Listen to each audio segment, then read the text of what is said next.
So, Mr. Secretary, you're going out there today. This is second of many stops that you've got planned to talk to people about no tax on tips. So, can you tell us about the president delivering on this promise with the One Big Beautiful Bill, which is now a big beautiful law, what it means for people that work in places like this? Well, it's part of the president's agenda, and it's what I call parallel prosperity. Is Wall Street's done great. Upper income taxpayers, businesses have done great, and now Main Street working Americans are going to do great. And it was part of the, as you said, that what was One Big Beautiful Bill became One Big Beautiful Law, but no tax on tips, no tax on overtime, no tax on Social Security, and interest deductibility of auto loans for new cars that are made in the U.S. So, Mr. Secretary, I have under my menu here, a very cool looking folder from the Department of Treasury. You guys are going to be releasing a list, I believe in the next day or so here, of occupations and industries that are typically covered by tips. Can you explain for us this forthcoming release and what it's going to do, what it means for people? Yeah, so Matt, it's very wide ranging. And good news is we have a lot of data, so people aren't going to be able to game the system, but we do want people. Excuse me. Hey, how are you? Can I get you some coffee? May I have some decaf? Decaf? Yes, ma'am. I'll do the same. So Okay. I've already had too much coffee today, so I'm like I gotta cool it with the decaf. So, yeah. But it's the president delivering for working Americans, and we've had this affordability crisis, and there are two ways to solve that. And one, we are bending the curve on inflation, getting that under control, and then we're going to be laser focused on affordability this fall, solutions, especially on housing. But then two is to grow real wages for working Americans, and this is a big step.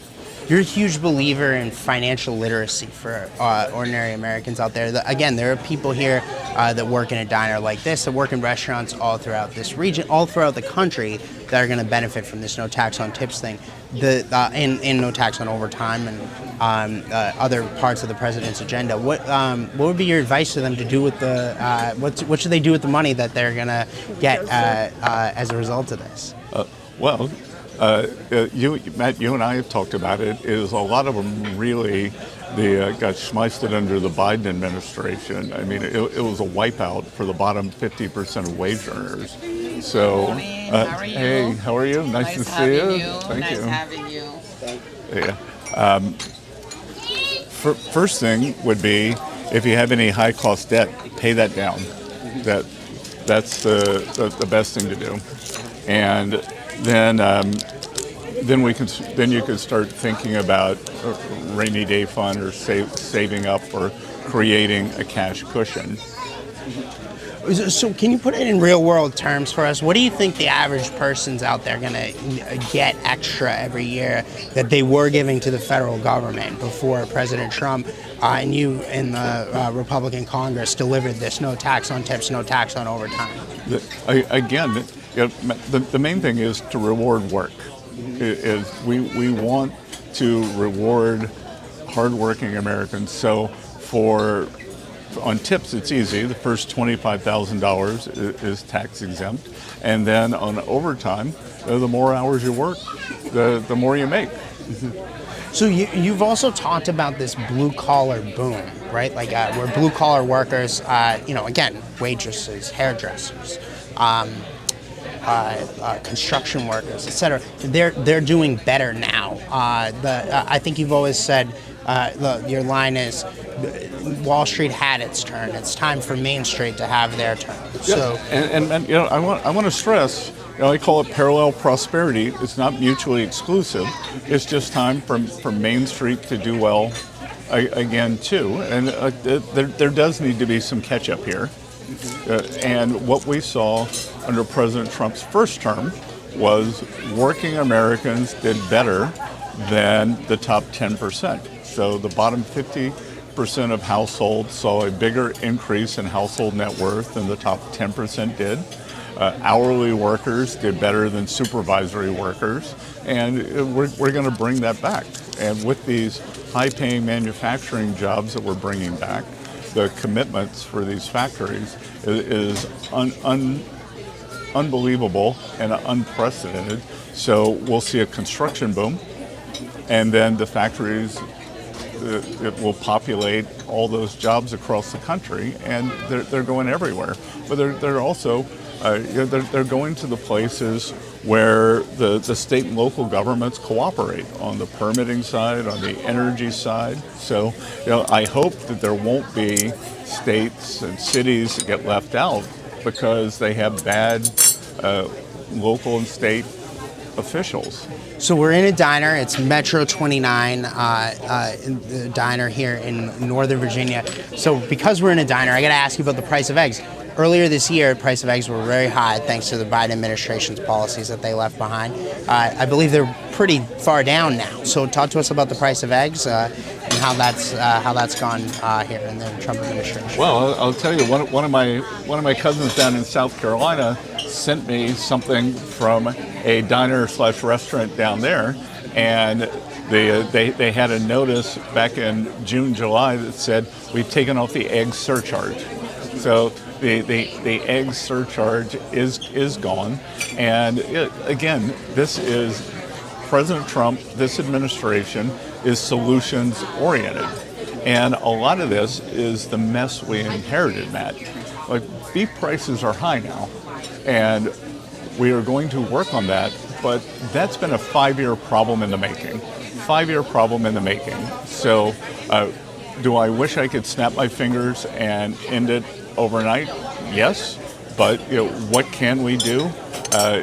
Brooke Rollins over the Department of Agriculture is working every day on these things, working with our farmers, working with our ranchers. Mm-hmm. So speaking of South Carolina, you were just telling me right before we started here that you found the place where you had your first job when you were 9 years old. Well, we found a photo of it. You found a photo of it. Okay, so and it's Hardwick's Cafeteria in Ocean Drive Beach, South Carolina. Okay. I was a busboy, and I would also help carry people's trays from the cash register stand to the table, and I'd get tipped. So I've been getting tip income since I was 9 years old. Also had a second job working on the beach, setting up beach chairs and umbrellas. That was also a tip job too. So no tax on tips means a lot to me. Right. And so what's your advice to young people out there, as they're starting their careers, or maybe, in college while they're, waiting tables or anything like that? What should they be doing to, as they begin their career? Well, number one, whatever it takes. Whatever it takes. The reason I started working when I was 9 is my dad had financial difficulties, and I could have sat at home and moped, or I just went out. I didn't tell my parents, but I went out and got a job.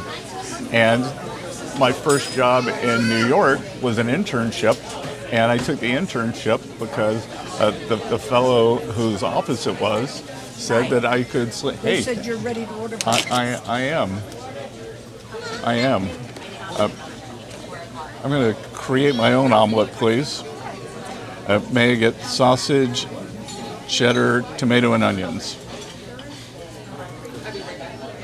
And, Wheat, white, or rye toast. white, please. Okay, would you like that with home fries? Grits on the side, please. Grits? Okay. Okay, like tell them in Virginia. I'm from South Carolina. And for you, sir? I'll do a create your own omelet too, and just do ham and onion in there. So Ham and what? onion. Yeah. Only? Yeah, that's and cheese too. So Cheese? yeah, American? sir? American. Yeah. Wheat, white, or rye? We'll do wheat. Wheat? Yeah. Okay. You want potatoes or grits? Or french fries? Do potatoes. So Okay, okay, gotcha. awesome. So, Mr. Secretary, it's also Labor Day. The gas prices are down. Can you talk to us a little bit about this? I know President Trump has been very focused on this. He sent out some things on Truth Social last night about this. Historically low. And Matt, it's part of the president's energy dominance idea that if we look and of the many things that went haywire under the Biden administration was we cut off one of America's great natural advantages, which is the natural resources in crude and nat gas. And President Trump is bringing all that back. And it's a combination of price and national security. So, and we're already seeing that at the pump. Gas prices. Again, I get a lot of my anecdotal information from my cousins, and one of my cousins said that he was in Daytona, and gas was, I think, $1.92 or something. Mm-hmm. So now I got to get your reaction. The other thing I want to say is energy costs and a lot of the transport costs. When you think about food costs, a huge amount of food retail is from the trucking component. So if the transport costs are down, then the retail prices can go lower too. Mm-hmm. So I got to get your reaction to the tariffs news. The last couple of days here from the court, we saw the appeals court rule against President Trump's tariffs, but they haven't pulled them off. Like, they're still in place, as I would assume President Trump goes to the Supreme Court to appeal this. What are your thoughts on this ruling, the president's reaction to it? Is the president right that this is an out-of-control judiciary? Your thoughts? Well, Matt, we've seen throughout first Trump administration, but much more in this administration as we come in and we have plans to help the American people, whether it's closing the border and making America safe again. President Trump, what an unmitigated success. 0 border crossing. Right? And everyone said it couldn't be done. And now with these tariffs, everyone said, that there would be a massive inflation, that we'd have empty shelves, and it's just the opposite. We saw inflation drop for the first time in several years, and my expectation is that consumer prices are going to remain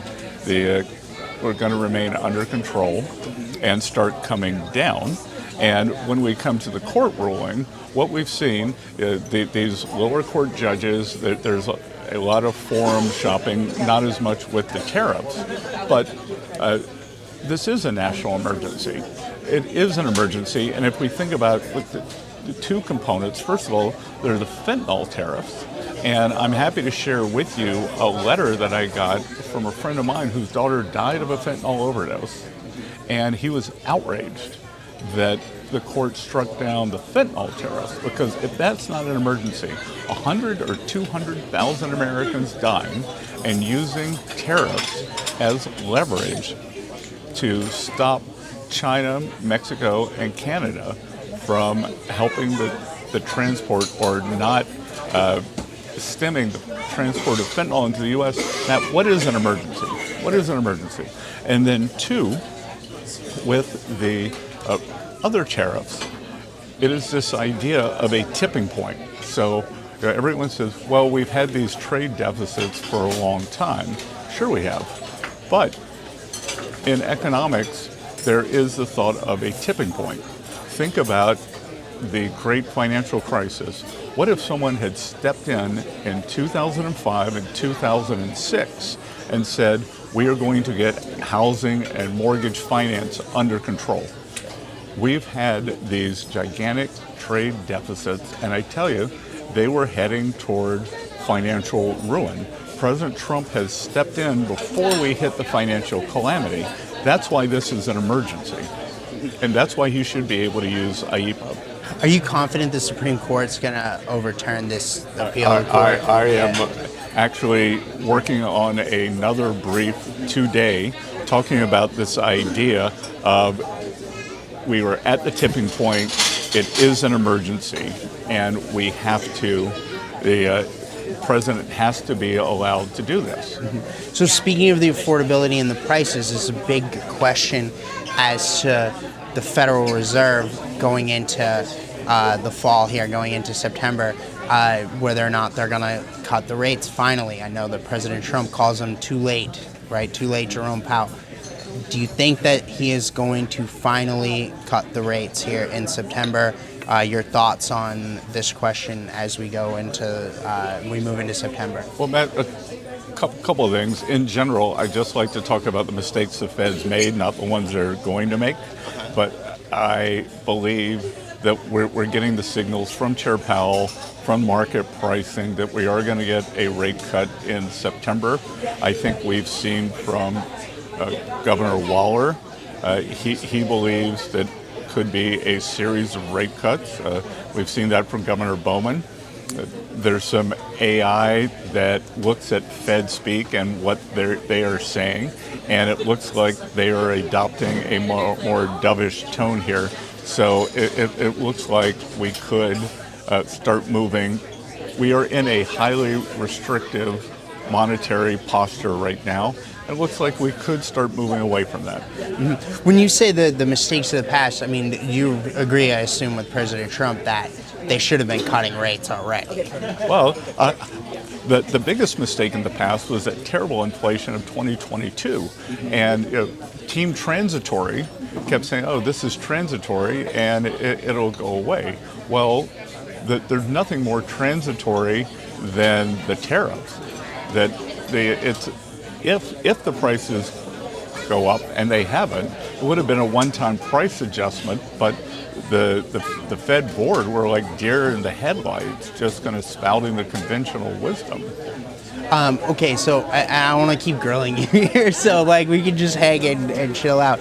But Mr. Secretary, I'm going to have much less time to talk when my omelet comes. I agree. And my grits. Yeah. So the thing I would ask you about next. So you're out here, doing this tour. I think this is awesome that the administration is sending out senior officials. You guys are going out there interacting with regular folks. Is this the beginning of something bigger? I think we've been seeing. The vice president just went to Wisconsin. We're seeing other folks getting out there. I think he might have been there yesterday to watch his alma mater, the Trounce, Texas, too. But what we're seeing is that are we going to see more of you guys out there going out into the real world, leaving Washington, D.C., interacting with regular people to sell the president's agenda, as we enter the fall ahead of the midterm elections? Well, I think that the cabinet's out there all the time. I've traveled a lot. I know Secretary Rollins is on the road all the time. Labor Secretary, I can't remember whether she said she'd been in 20, 30 states. I assume she will have been in 50. Secretary Burgum, I bumped into on a flight back from Wyoming. So you had two of us on a flight back. So we're out there, and it's the only way to understand what's going on. Because I will tell you that we understand that there is an affordability crisis in this country. We had to bend the curve on inflation, and we are laser focused on it, but the only way to do it is to get out and talk to people. What we're not going to do is what the Biden people said, is talk down to the American people and say, oh, this is just a vibe session. You don't understand how good you have it. It's great. We understand that we were left with a mess. Everyday Americans, working Americans are hurting, and we're going to be out there talking about how we're going to fix it and fixing it. And Matt, to your point, the thing about one big, beautiful bill, there's so many different parts of it that we want Americans to understand this. That I was out west last week, and I was at an ice cream stand, and I said to the young people behind the counter, how do you feel about no tax on tips? And there are no tax on tips? So they didn't even know yet. They didn't even know. So you guys got to spread the word. So we're out spreading the word. Okay, so what are you hearing from regular people when you go out there and do things like this and go out there and talk to folks? And what are their concerns? Relay that for us. Again, they're still reeling from the affordability crisis. And one of the things that will happen here is like the no tax on tips, no tax on overtime, the lowered or no tax on Social Security. That will come back to people next year, 2026, as refunds. So most people are still keeping the standard deductions, the deductions that they have. So we're going to see a refund boom in 2026, which I think will give the American people some breathing room, because, again, the bottom 50% of wage earners have gotten killed. If the Fed does start cutting rates, the problem is we've seen these distributional effects where the lower, where the lower wage earners are disproportionately hit by the higher rates. That they have credit card debt, they have subprime auto loans. So we're trying to bring all that down. And so the last thing I'd ask you here too is that we are seeing wages are on the rise for working Americans. I mean, for Americans, for American citizens, and the jobs are going to American citizens, which is very different than under the Biden administration. Right. Can you explain for us what that means for the average person out there, and what those, first of all, break down the wage increases that we are seeing in the numbers so far, what's coming down the pike, and then what that means for the average person? Well, again, Matt, there are two ways out of this affordability crisis. One is to get prices down, as we talked about, the egg prices, gas prices, but the other is through real wage increases, like we saw in President Trump's first term. And the wage increases that we're seeing now, they are, for working Americans, are the biggest that we've seen, except in President Trump's first term. So, and I would expect, as we see these commitments to bring manufacturing back to the U.S., as President Trump always says, if you build it here, there are no tariffs. So we're going to see... Grits are mine. Okay. Hard with those? I'm white toast. Yeah, I think that one's over here. So. Okay. Good. Thank you. Ham? Yep. Thank you. Yep.